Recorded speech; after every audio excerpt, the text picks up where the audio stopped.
Halo, selamat sore. Timnas Indonesia akan menjamu Timnas Bahrain pada matchday ke-8 Grup C di putaran ketiga kualifikasi Piala Dunia 2026. Di laga kandang dan di laga penentu pada hari ini, ekspektasi supporter Timnas Garuda sangat tinggi. Lantas apa yang harus dilakukan skuad Garuda melawan Bahrain pada malam nanti? Kami bahas dalam segmen dialog nanti. Saya Heranov Al-Bashir. Anda tengah menyaksikan CNN Indonesia Newsroom dan berikut 3 topik utama kami hari ini. Stasiun kereta cepat Padalarang masih terpantau sepi dari pemudik pada Selasa 25 Maret siang. PT KCIC memprediksi kenaikan jumlah penumpang Wush menuju Jakarta baru terjadi mulai 27 Maret. TNI menetapkan 2 anggotanya Kopda Basar Syah dan Peltu Y. Lubis sebagai tersangka kasus penembakan 3 anggota polisi dan kasus perjudian sabu ayam di Lampung. Di Gunung Kidul, daerah istimewa Yogyakarta, tempat penyewaan iPhone laris manis didatangi oleh konsumen untuk membuat konten di media sosial maupun bergaya saat Lebaran.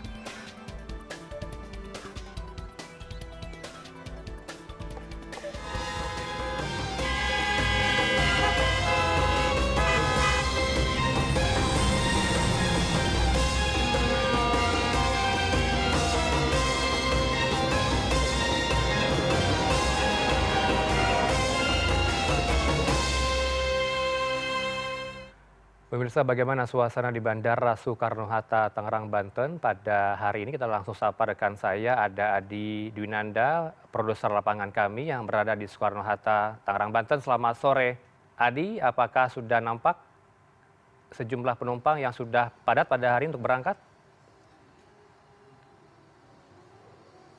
Ya, selamat sore Rano. Betul sekali, H-5 jelang Hari Raya Idul Fitri 1446 Hijriah, suasana di terminal keberangkatan maksud kami di Soekarno-Hatta Terminal 1 ini memang cukup landai.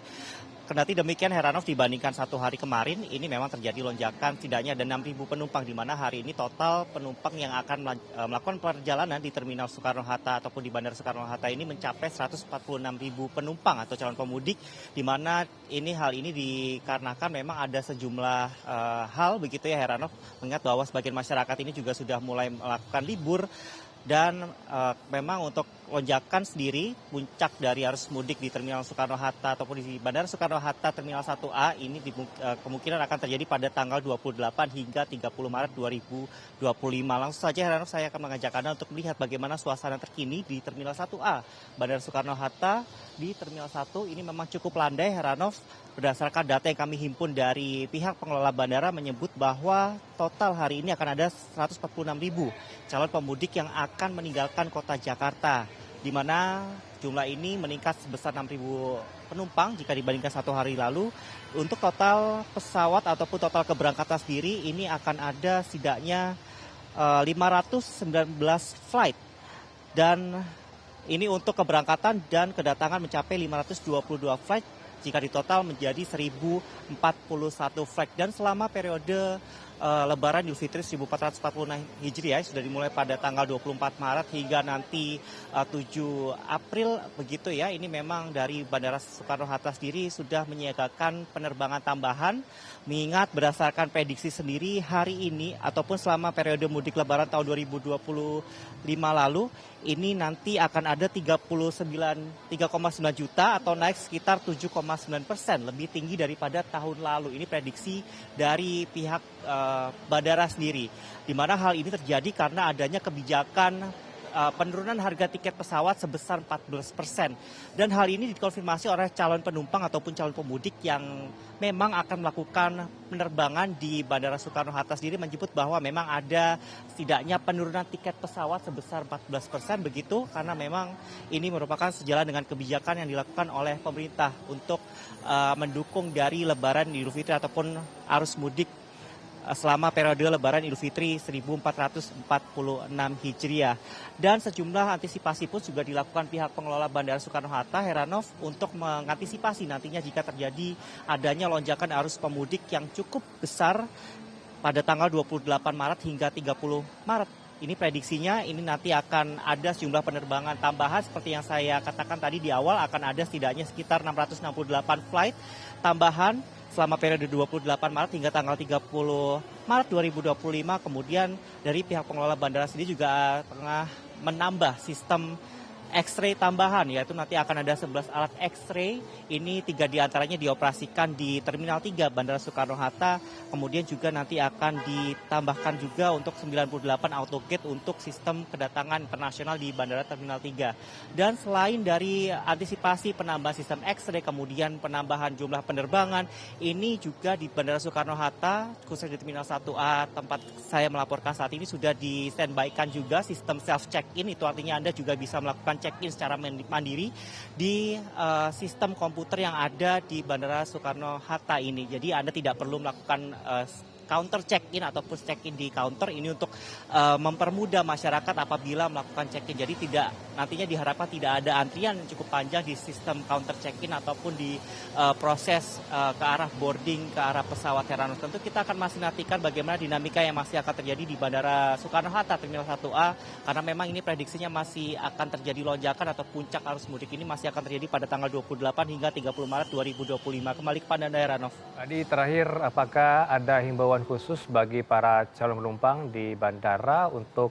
datang berapa jam sebelum penerbangan, dan apakah ada aturan khusus seperti kita ketahui beberapa powerbank tidak boleh masuk ke dalam pesawat?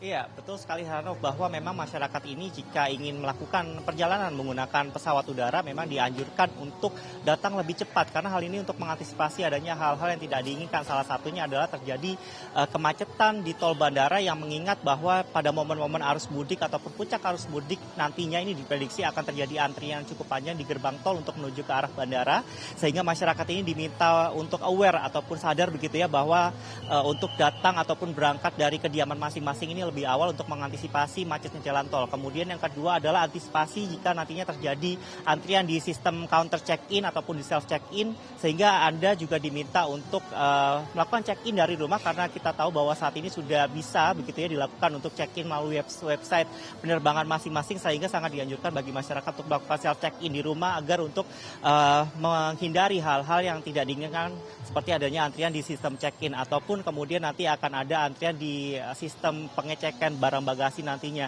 Dan yang terakhir Heranov, untuk memastikan bahwa koper ataupun bagasi Anda tidak lebih dari 20 kilo, karena kita melihat ya pada saat ini banyak sekali masyarakat ini yang membawa banyak sekali barang bawaan begitu ya, untuk lebih aware ataupun tahu begitu ya untuk sistem aturan dari bagasi ini adalah sebesar 20 kg, dan tentunya seperti yang Anda katakan tadi Heranov, tidak diperkenankan untuk membawa powerbank di dalam kabin pesawat selama proses penerbangan. Kembali kepada Anda, Heranov.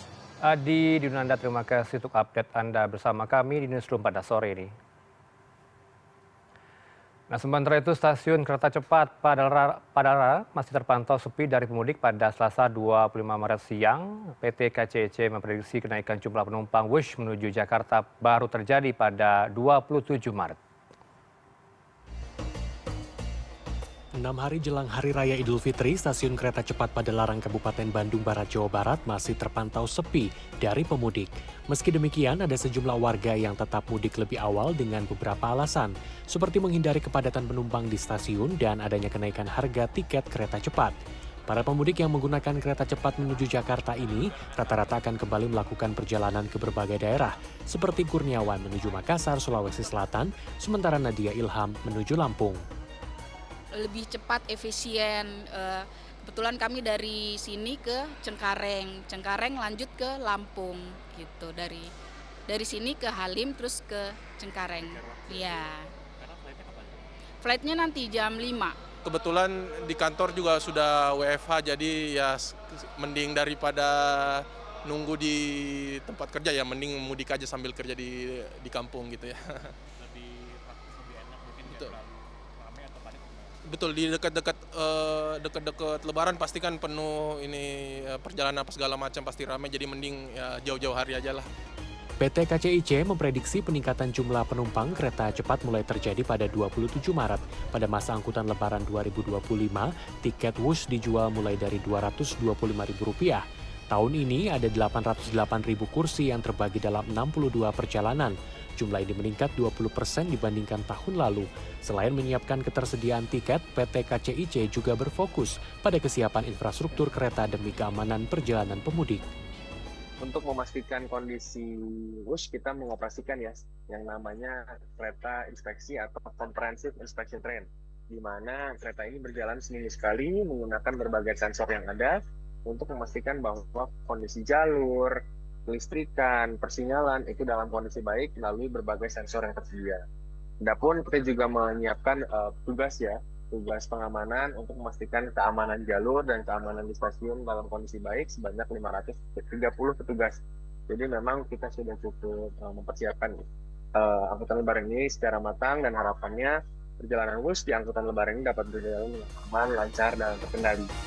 Berlangsung selama 22 hari, masa angkutan lebaran menggunakan kereta cepat ini dimulai pada 21 Maret dan berakhir pada 11 April mendatang. Kiki Aryadi, Sidki Irfan, Kabupaten Bandung Barat, Jawa Barat. Sepekan menjelang Lebaran, jumlah pemudik di terminal bus dan pelabuhan terus meningkat. Lonjakan arus pemudik diperkirakan terus terjadi hingga 28 Maret mendatang.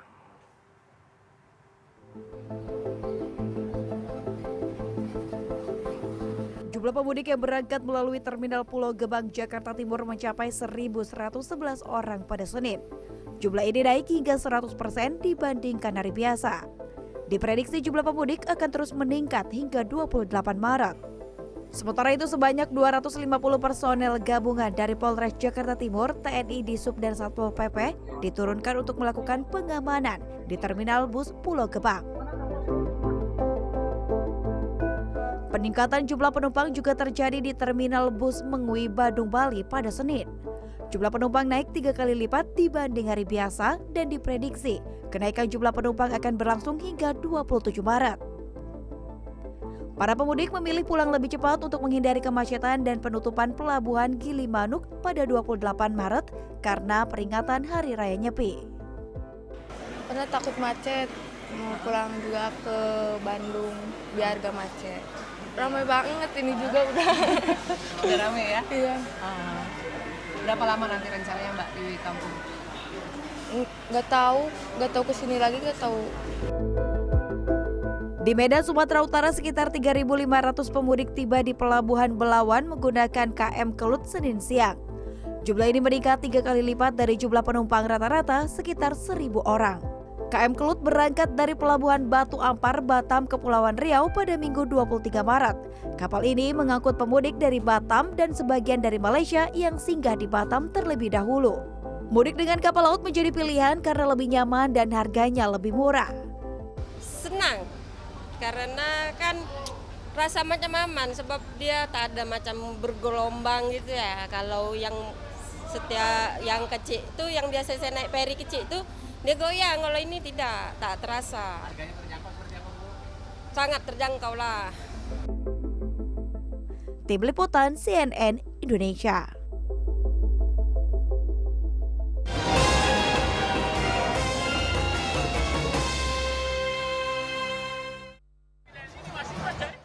Pemirsa, bagaimana peluang skuad Garuda dalam kualifikasi Piala Dunia 2026 melawan Bahrain pada malam nanti? Kita bahas dalam dialog usai jeda berikut.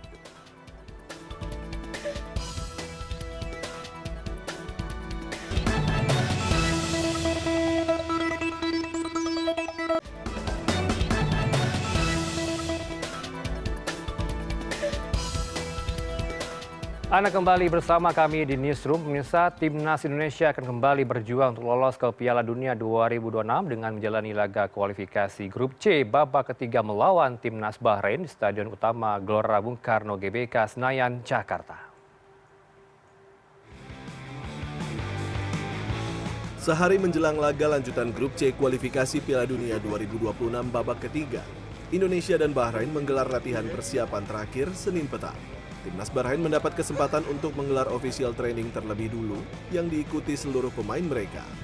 Dalam sesi konferensi pers menjelang laga, pelatih kepala Bahrain Dragan Talajic melontarkan cyword dengan menyoroti banyaknya pemain-pemain naturalisasi yang dipanggil skuad Garuda.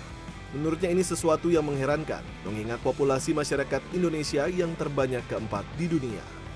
And, you know, Habibi, I must say, I'm monitoring and I'm watching too many games of Indonesia. But wallah, every time two new one, but not from Indonesia. Coming from Holland, coming from England, coming from... Wallah, Habibi, you have 300 million people and you are bringing players from Holland, Habibi. Okay, that's good, but we respect them too much, and believe me, I don't take care about this game, what you play against Australia. This is not really picture of your team. We know that. We are coming with full respect, but we are coming with full confidence to win the game. Usai timnas Bahrain, giliran Rizky Ridho dan kawan-kawan yang menjajal rumput stadion utama Gelora Bung Karno. Latihan persiapan akhir ini diikuti oleh seluruh pemain kecuali Mace Hilgers yang telah kembali ke klubnya karena mengalami cedera. Meski digelas 5-1 pada pertandingan sebelumnya melawan Australia, pelatih kepala timnas Patrick Kluivert mengatakan mental anak-anak asuhnya telah pulih. Legenda Barcelona ini meminta para pemain menganggap setiap pertandingan sebagai partai final. Football, we are chasing every victory like it's our last. The mindset of the players and the coaching staff is fantastic. We're going for the win, and every game is a win for us in our mind. We're not backing up for nobody. As I said, we got the right mindset. Luck is also a little bit important, but we need to stand together. If we stand together with the right mindset, we for sure get the right results that we deserve. Kluivert juga mengaku tak sabar menantikan atmosfer bergelora yang kerap diciptakan para pendukung tim Merah Putih di stadion. Tribun utara dan selatan stadion pun tampak telah terisi material-material untuk menampilkan koreografi sebelum pertandingan besok.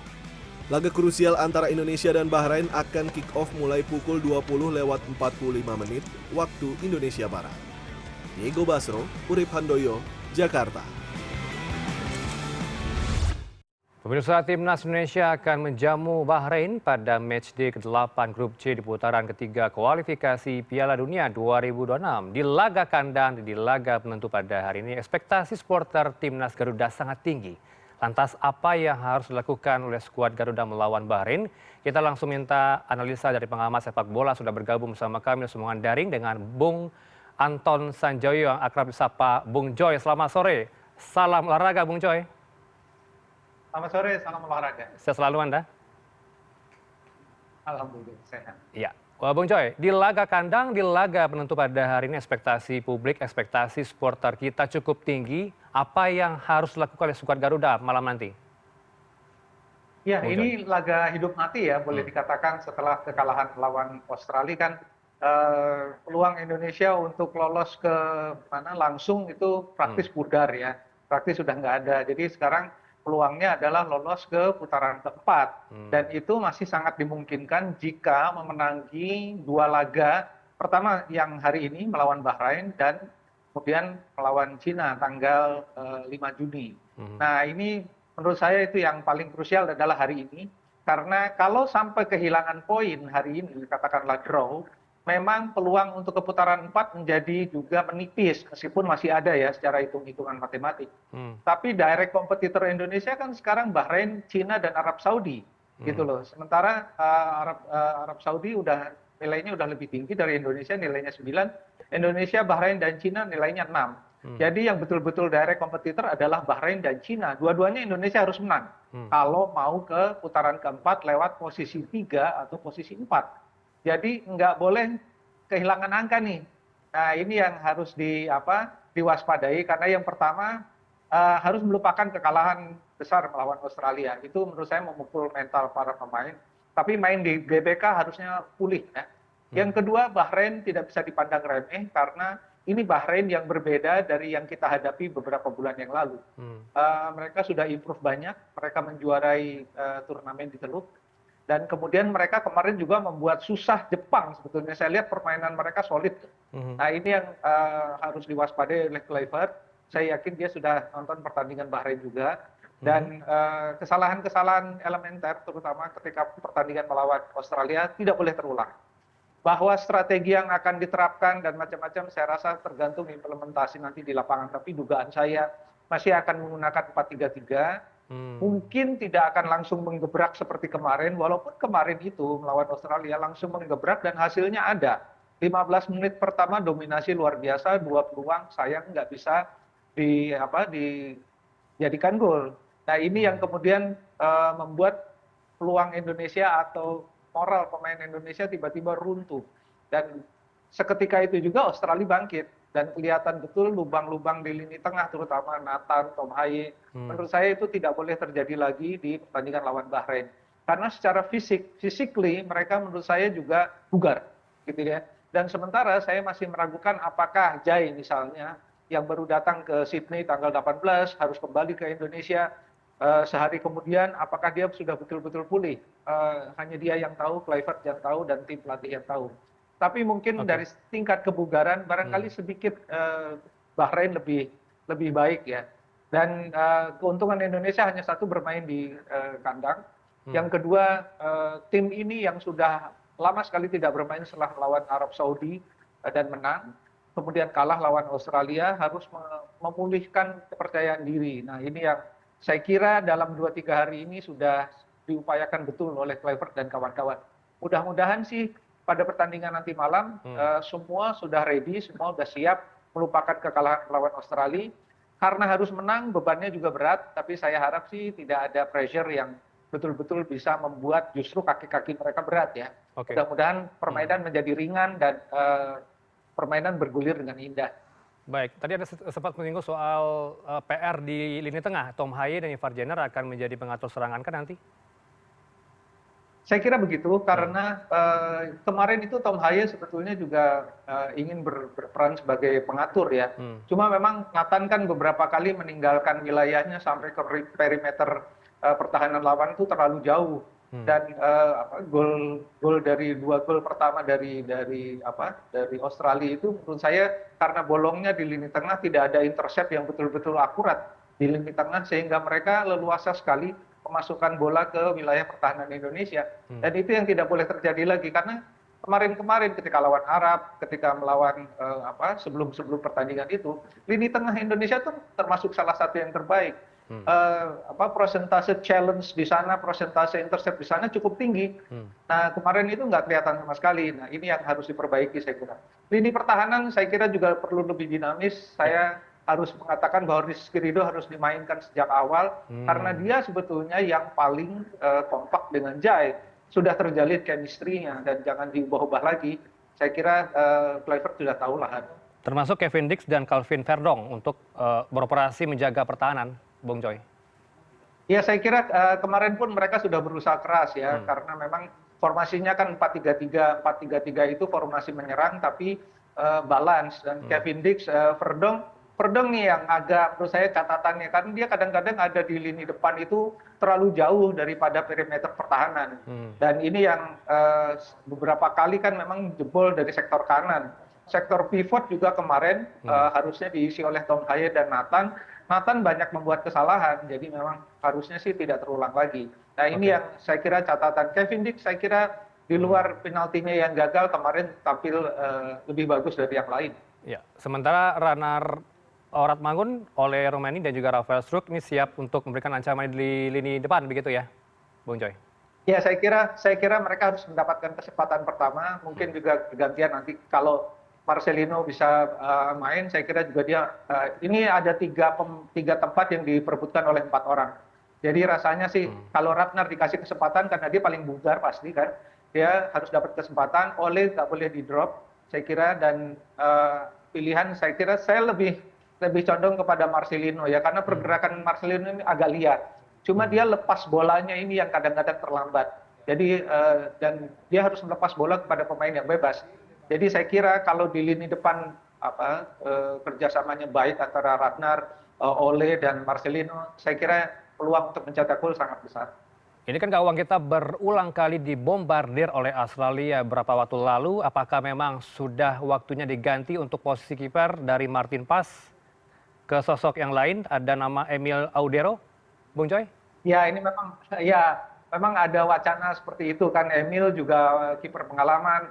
Martin Pas kemarin menurut saya kalau dia bisa pulih secara psikis ya, psikologis, rasanya dia masih patut ya. Tapi kan ini pasti ada penilaian psikologis apakah dia bisa pulih dari kebobolan 5 gol. Ini yang yang masih jadi tanda tanya. Masih akan ditentukan nih dalam 1-2 jam ke depan apakah Emil. Tapi kalau saya condong kepada Emil karena Martin Pas kan juga sebelum pertandingan lawan Australia juga beberapa kali membuat blunder. Walaupun penyelamatan gemilangnya juga banyak gitu loh. Jadi masih kurang stabil. Walaupun dia yang terbaik nih sekarang. Tapi kalau mau dicoba Emil Audero saya kira nggak ada salahnya juga karena pengalaman dia kan juga luas ya. Dan dia berpengalaman di Serie A Italia yang levelnya tinggi sekali. Jadi saya kira itu akan menjadi poin plus bagi Emil Audero. Seberapa yakin Anda para timnas kita ini, skuad Garuda untuk bisa percaya diri, mentalnya kuat untuk menghadapi Bahrain malam ini? Saya kira dengan semua pengalaman mereka kan lama sekali juga, banyak sekali sudah tampil di level tinggi ya. Pemain seperti Jai, Marcelino, Rizky Ridho udah tampil di level tinggi semua gitu loh. Jadi harusnya sih logikanya sih udah pulih ya. Udah pulih secara mental dan mereka siap untuk menghadapi partai hidup mati di GBK. Nah persoalannya apakah mereka siap nih menghadapi gemuruhnya karena bisa-bisa juga kontraproduktif ya. Takut kalah, takut berbuat salah dan macam-macam itu bisa membuat kontraproduktif. Jadi malah mainnya makin jelek gitu, makin jadi jelek. Nah ini yang menurut saya jangan sampai itu terjadi. Dan kalau 10 menit pertama bisa mendominasi permainan, saya kira peluangnya bagus untuk menang. Apakah juga berpengaruh dengan adanya rencana kedatangan dari Presiden Prabowo ke GBK nanti malam? Seberapa pede mereka akan bertanding malam ini, Bung Choi? Ya bisa plus bisa minus ya. Karena bagaimanapun kan juga ada rasa bahwa ditonton oleh pemimpin tertinggi negeri ini bisa semangatnya naik, bisa juga malah aduh takut buat bikin salah gitu loh. Tapi mudah-mudahan yang pertama semangatnya naik, Pak Prabowo datang, semua bergemuruh menyanyikan lagu-lagu yel-yel yang menyemangati. Saya kira sih atmosfernya akan luar biasa, tapi tergantung respon pemain di lapangan. Apakah akan merespon dengan positif, apakah malah menjadi takut. Harapan saya sih positif, bermain penuh semangat. Kalau perlu mati di lapangan gitu kira-kira ya. Dan itu saya kira sih mereka pernah lakukan itu dan saya kira bisa diulang di GBK nanti. Ya, kalau kita melihat rekor head-to-head Bahrain melawan Indonesia di beberapa masa yang lampau ini kan cukup menarik ya untuk disimak. Posisinya kalau kita lihat di data CNN Indonesia, Litbangnya berimbang begitu ya. Ini bagaimana Anda melihat di atas kertas peringkat Indonesia ini kan di urutan 127, Bahrain di 81 cukup jauh. Bung Choi? Kalau dari sisi peringkat sekarang kayaknya nggak bisa dipakai patokan lagi gitu loh. Bagi saya Indonesia sekarang dengan materi 90% pemain diaspora, peringkatnya ini peringkat yang tertera di FIFA ini peringkat yang udah nggak bisa kita pakai. Peringkat kita ini kemungkinan besar ya samalah sama Bahrain atau mendekati Bahrain. Nah, udah nggak di 120-an, saya kira sih udah di atas 100 aktualnya ya, hanya yang tercatat di FIFA aja 120-an. Tapi menurut saya sih kalau level permainannya harusnya ya di luar pertandingan yang buruk sekali melawan Australia, harusnya sih peringkat Indonesia udah 100. Soal head to head saya rasa udah nggak perlu dipikirkan lagi lah karena statistik biasanya itu nggak bicara apa-apa kecuali kepercayaan diri aja. Tapi nggak bicara apa-apa statistik ini. Ini kan sama-sama mengumpulkan 6 poin ya Indonesia juga Bahrain. Apa yang bisa mereka lakukan masing-masing tim ini untuk merebut di babak berikutnya, Bung Choi? Ya sama-sama harus menang karena ini benar-benar kompetitor Indonesia, direct kompetitornya hanya Bahrain dan Cina. Arab Saudi udah lebih leading sedikit, jadi ini kan tinggal nyari 2 paling bawah yang tersingkir gitu loh. Jangan sampai Indonesia tersingkir karena kalah dari direct kompetitor, apalagi kemarin kalah lawan Australia. Jadi bagi saya ini Bahrain juga akan mati-matian. Baik, terakhir prediksi Anda skor untuk malam nanti. 1-0 Indonesia. 1-0 Indonesia, kita aminkan. Semoga masuk gitu-gitu ya ke babak kualifikasi Piala Dunia 2026. Terima kasih untuk analisa Anda pada sore ini bersama kami. Ada Bung Anton Sanjoyo, pengamat sepak bola. Selamat sore, salam olahraga. Bung Choi. Betul, terima kasih. Pemirsa, Timnas Indonesia akan kembali berjuang untuk lolos ke Piala Dunia 2026 dengan menjalani laga kualifikasi Grup C babak ketiga melawan Timnas Bahrain. Informasi ini hadir usai jeda berikut.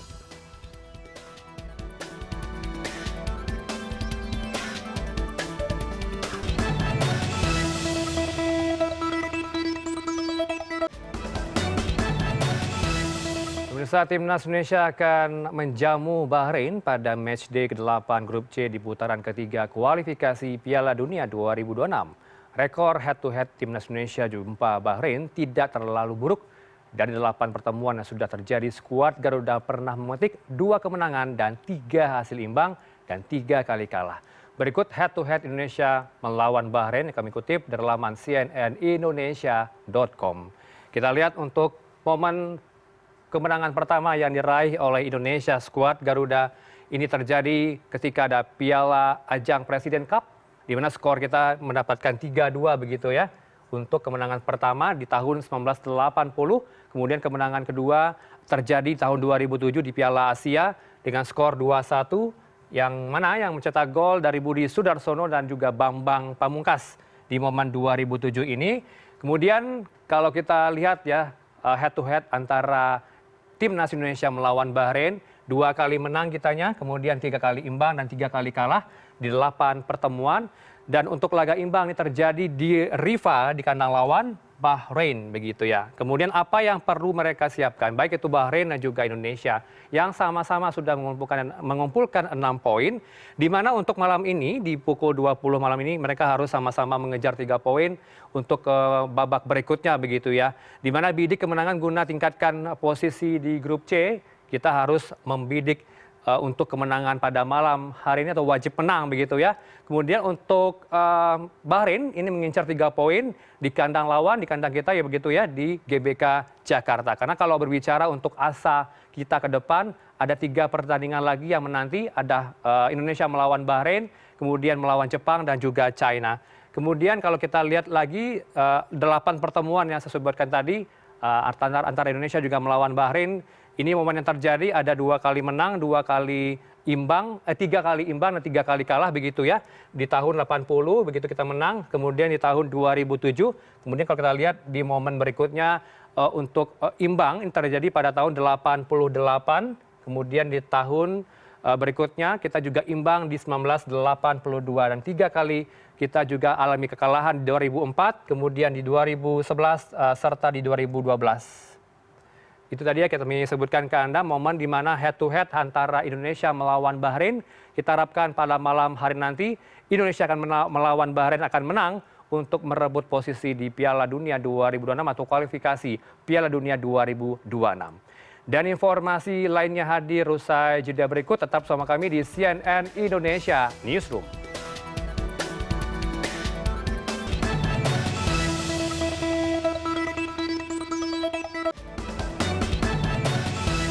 Detasemen Polisi Militer 23 Lampung menetapkan Kopda Basar Syah sebagai tersangka kasus penembakan 3 anggota polisi Polres Waikanan dan Polsek Negara Batin. Nah, sementara 1 anggota TNI Peltu Y. Lubis ditetapkan sebagai tersangka kasus perjudian sabung ayam. Setelah melakukan penyelidikan sejak Senin pekan lalu, penyidik Detasemen Polisi Militer 23 Lampung menetapkan 2 anggota TNI yakni Peltu Y. Lubis dan Kopda Basar Syah sebagai tersangka. Kopda Basar Syah ditetapkan sebagai tersangka kasus penembakan terhadap 3 anggota polisi Polres Waikanan. Sedangkan Peltu Y. Lubis ditetapkan sebagai tersangka kasus perjudian sabung ayam. Kedua tersangka langsung menjalani penahanan di Detasemen Polisi Militer 23 Lampung. Penetapan tersangka ini dilakukan penyidik setelah mendapatkan barang bukti, pemeriksaan saksi dan pengakuan Kopda Basar Syah yang mengaku telah menembak ketiga korban. Wakil sementara Komandan Pusat Polisi Militer Angkatan Darat Majen TNI Eka Wijaya Permana Selasa siang mengungkapkan setelah peristiwa penembakan terjadi, kedua tersangka melarikan diri. Kopda Basar Syah baru menyerahkan diri pada tanggal 18 Maret 2025, sementara Peltu Y. Lubis menyerahkan diri pada 19 Maret 2025.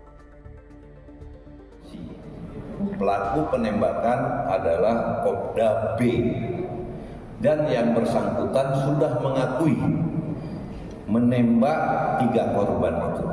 dalam pelaporan polisi ya, untuk Kopda B itu disangkakan pasal 340 dengan Bionto 338. Sementara untuk tersangka Petu YHL itu adalah laporan polisinya disangkakan di pasal 303 KUHP. Namun untuk Kopda B karena memiliki senjata pabrikan tetapi bukan organik, saya katakan itu akan kita lakukan undang-undang darurat juga tentang senjata. Sebelumnya penembakan yang dilakukan Kopda Basarsyah menyebabkan 3 anggota kepolisian terbunuh. Ketiganya adalah AKP Anumerta Lucianto, Kapolsek Negara Batin, Aibda Anumerta Petrus Aprianto, anggota Polsek Negara Batin, dan Bribtu Anumerta M. Golib, anggota Polres Waikanan. Sugianto, Lampung. Setelah pengesahan revisi Undang-Undang TNI, hanya 14 kementerian lembaga yang boleh diisi oleh prajurit TNI aktif. Panglima TNI memerintahkan prajuritnya yang masih bertugas di luar 14 kementerian dan lembaga sipil itu mengundurkan diri. Hingga kini setidaknya ada beberapa perwira tinggi TNI yang menjabat di berbagai kementerian dan lembaga. Di antaranya adalah menjabat sebagai Irjen Kementerian Perhubungan, Irjen Kementan, Badan Penyelenggara Haji, hingga Direktur Utama Bulog. Menurut Kepala Puspen TNI, proses administrasi pengunduran diri para prajurit itu sedang berjalan. Para perwira ini juga sudah tidak lagi memegang jabatan di TNI. Contoh adalah kasus atau permasalahan yang di Rut Bulog, yaitu Pak Ledjen Helmi. Kemarin hari Kamis sudah tidak menjabat lagi, sudah diberikan jabatan adalah sebagai perwira staf khusus. Ya, sudah mulai di perwira staf khusus. Nah, itu akan terus berproses sampai nanti skep untuk pengunduran dirinya keluar. Saat sebagian masyarakat sulit untuk mendapatkan uang baru di bank, ada warga yang menjadikan penukaran uang baru itu sebagai bisnis dan mengeruk keuntungan. Informasi ini hadir usai jeda berikut.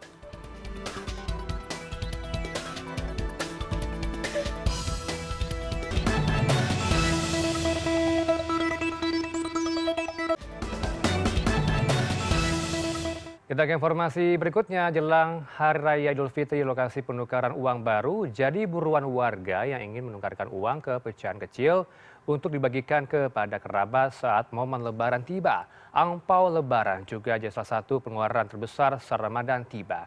Nah, jika tidak memiliki perencanaan keuangan yang baik, tentunya hal itu dapat memicu perilaku konsumtif.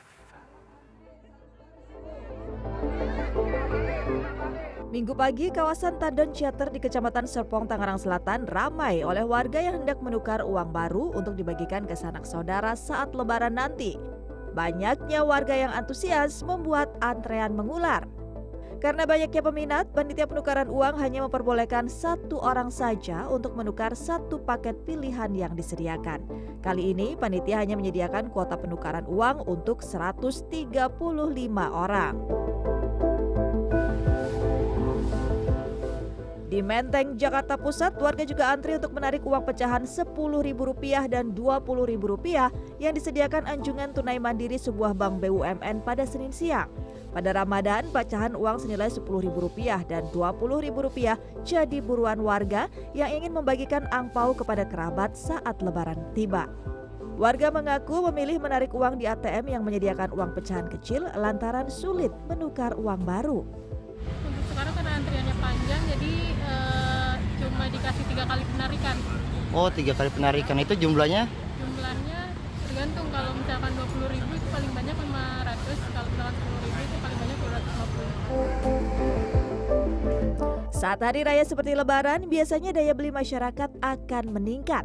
Jika tidak memiliki perencanaan keuangan yang baik, tentunya hal ini dapat memicu perilaku konsumtif, apalagi setelah menerima tunjangan hari raya.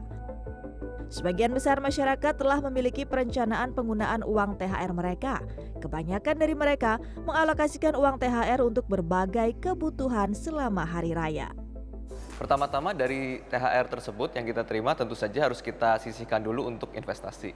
Jadi kalau misalkan kita menunda investasi atau kita berinvestasi dari sisa THR, pasti kemungkinan besar tidak ada sisanya atau sisanya mungkin sangat sedikit sekali. Jadi prioritas pertama kita langsung sisihkan sebagian dari biasanya 20% dari THR kemudian untuk investasi. Nah kemudian sisanya itu yang kita belanjakan. Nah belanjakannya ini juga harus cermat. Di sisi lain, bulan Ramadan juga dinilai menjadi momen untuk mengelola keuangan dengan bijak, terutama mengelola keuangan secara syariah. Seperti disampaikan Asosiasi Fintech Pendanaan Bersama Indonesia (AFPI) saat diskusi literasi keuangan syariah bersama OJK dan Badan Pengelola Masjid Istiqlal di Masjid Istiqlal Jakarta Senin sore. Kalau yang layanan yang dilakukan oleh institusi konvensional, mungkin mereka ada beberapa kelebihan, misalnya mereka udah cukup lama sehingga terjadi misalnya efisiensi di biaya-biayanya. Mereka juga mungkin sudah cukup dikenal oleh masyarakat gitu ya, jadi tidak kesulitan misalnya ya untuk memasarkan produk-produknya. Sedangkan kalau yang syariah kan kita boleh dibilang termasuk sesuatu yang baru ya di masyarakat, dan memang selama ini tingkat literasinya belum dalam. Dengan meningkatkan literasi keuangan syariah serta pengelolaan keuangan yang bijak, masyarakat pun diharapkan terhindar dari perilaku berlebihan saat bulan Ramadan. Tim Liputan CNN Indonesia. Berikutnya di Gunung Kidul, daerah istimewa Yogyakarta, tempat persewaan iPhone laris manis didatangi oleh konsumen pemirsa untuk membuat konten di media sosial maupun bergaya saat momen Lebaran. Informasi ini sekaligus menutup CNN Indonesia Newsroom pada sore hari ini. Saya Heranov Al-Bashir pamit. Selamat menunggu waktu berbuka puasa. Sampai jumpa.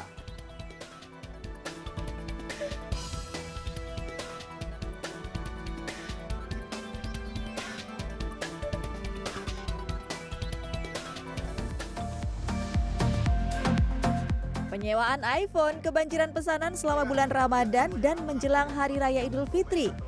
Salah satunya dialami oleh Rian Andi Setiawan yang membuka persewaan iPhone di Jalan Yogyawonosari di Kalurahan Bandung, Kapanewon Playen, Kabupaten Gunung Kidul, daerah istimewa Yogyakarta.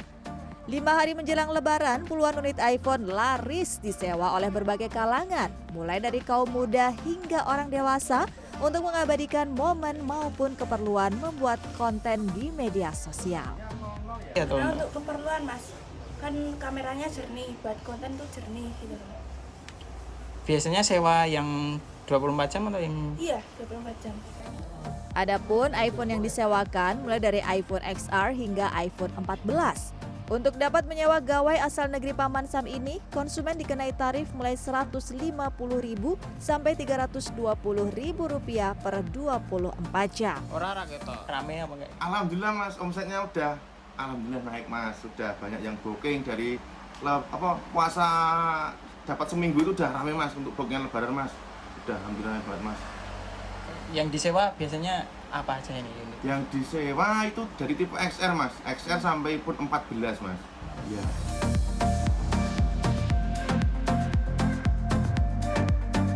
Tidak hanya jasa persewaan ponsel yang laris manis selama Ramadan, sejumlah bengkel sepeda motor di Kabupaten Lebak, Banten juga diserbu pelanggan. Salah satunya bengkel di Rangkas Bitung. Pemilik bengkel mengaku menjelang Lebaran sebanyak 50 unit sepeda motor dibawa ke bengkel setiap hari. Jumlah ini naik signifikan dibandingkan hari biasa yang hanya melayani 10 sepeda motor per hari. Pemilik kendaraan memilih melakukan servis rutin di bengkel mulai dari ganti oli mesin hingga ban agar perjalanan mudik Lebaran dengan sepeda motor berjalan lancar. Tim Liputan CNN Indonesia.